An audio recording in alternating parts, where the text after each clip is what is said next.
تشریف لاتے ہیں بانی چلڈرن لٹریری سوسائٹی 5 سے 7 رسالوں کے مدیر اور 1000 کتابوں کو چھاپنے والے پبلشر محمد فہیم عالم۔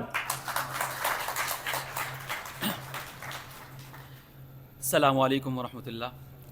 آپ سب کا بہت شکریہ، جزاکم اللہ کہ آپ سب نے وقت نکالا، آپ تشریف لائے ہماری دعوت پہ۔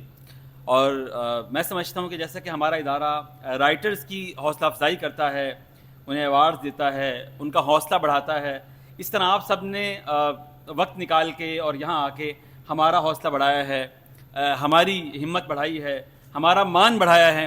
میں اس سب پہ آپ سب کا شکر گزار ہوں، شکریہ ادا کرتا ہوں۔ میں خصوصاً ایم ڈی نیشنل بک فاؤنڈیشن جناب مراد صاحب کا بہت شکر گزار ہوں کہ وہ تشریف لائے، اور میں سمجھتا ہوں کہ ان کا آنا ہمارے لیے بہت بڑی بات ہے۔ وہ جو ہم کہتے ہیں نا اکثر سر، ہم تمام رائٹرز عام طور پہ ایک شکوہ کرتے ہیں کہ خاص طور پہ چونکہ جیسا کہ میں نے کل بھی کہا کہ بچے معصوم ہوتے ہیں اور بچوں کے لکھنے والے بھی معصوم ہوتے ہیں، ان کو گورنمنٹ سے کوئی خطرہ نہیں ہوتا صحافیوں کی طرح، تو اس لیے ہمیشہ گورنمنٹ ان کو اگنور کرتی ہے۔ لیکن مراد علی محمد صاحب نے نیشنل بک فاؤنڈیشن میں آ کے ہمارا وہ شکوہ یقین مانیے دور کر دیا ہے۔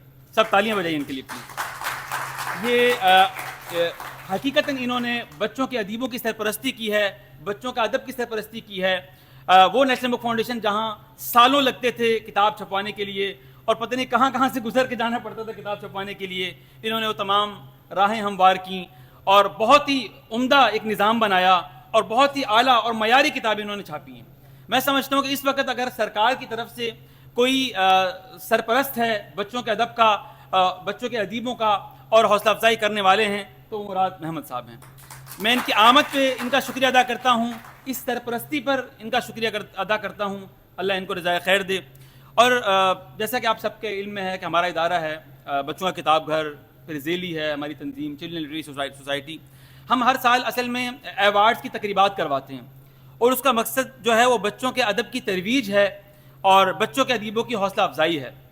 ہمارے 3 رسالے جو اس ملک کے قدیم ترین رسالے ہیں، جیسے کہ بچوں کی دنیا ہے، بچوں کی دنیا کو سر چھپتے ہوئے 76 سال ہو گئے ہیں پاکستان بننے سے پہلے کا، اور بچوں کا باغ کو 50 سال ہو گئے ہیں، جگنوں کا 51واں سال ہے، اور تقریباً پچھلے 10 سال سے یہ رسالے ہمارے پاس ہیں، ہمارا ادارہ ان کو چھاپ رہا ہے۔ اور وہ چھاپنے کی کہانی بہت دلچسپ ہے کہ جو خاندان ان کو چھاپ رہے تھے برسوں سے، انہوں نے بند کر دیا، اور یہ خبر مجھے ملی تو میں ان کے پاس گیا اور سب سے کہا کہ پلیز سے مجھے بھیج دیں، چونکہ یہ میری بچپن کی یادوں کا حصہ ہیں، میں نے بچپن میں یہ سارے پڑھے ہیں، تو میں یہ برداشت نہیں کر سکتا کہ یہ بند ہوں۔ تو پھر ہمارے ادارے نے ان کو پالا اور ان کو وہ کیا۔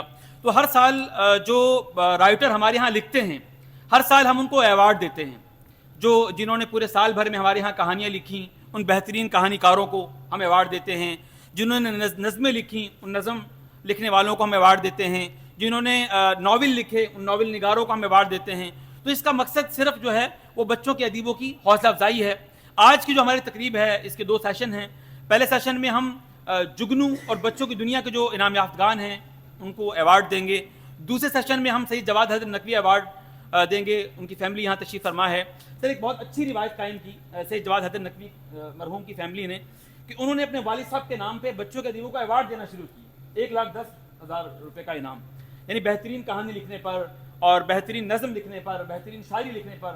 اور اس کا طریقہ بہت شاندار ہم نے رکھا کہ ہم نے رائٹر سے کہا کہ آپ ہمیں اپنے مسودے بھجوائیں، پھر ایک جیوری نے ان تمام مسودوں کو چیک کیا اور پھر اس میں سے انعام یافتگان کا انتخاب کیا۔ تو آپ سب کا بہت شکریہ، اور سر آپ کا یقین مانیے میں بتا نہیں سکتا کہ مجھے کس قدر خوشی ہو رہی ہے آپ کے آنے سے۔ تھینک یو، بہت شکریہ۔ میں بہت خوش ہو رہا تھا جب فہیم یہاں تقریر کر رہے تھے، تو یہ وہ بندہ ہے جو ڈائس پہ آنے سے گھبراتا تھا، اور آج ماشاءاللہ مجھے لگ رہا ہے میں قبل از وقت یہ بات کہہ رہا ہوں کہ میں کوئی پامسٹ نہیں ہوں، بلکہ ہم تو پامسٹری کو جائز بھی نہیں سمجھتے، مستقبل کی خبر بھی نہیں دے رہا۔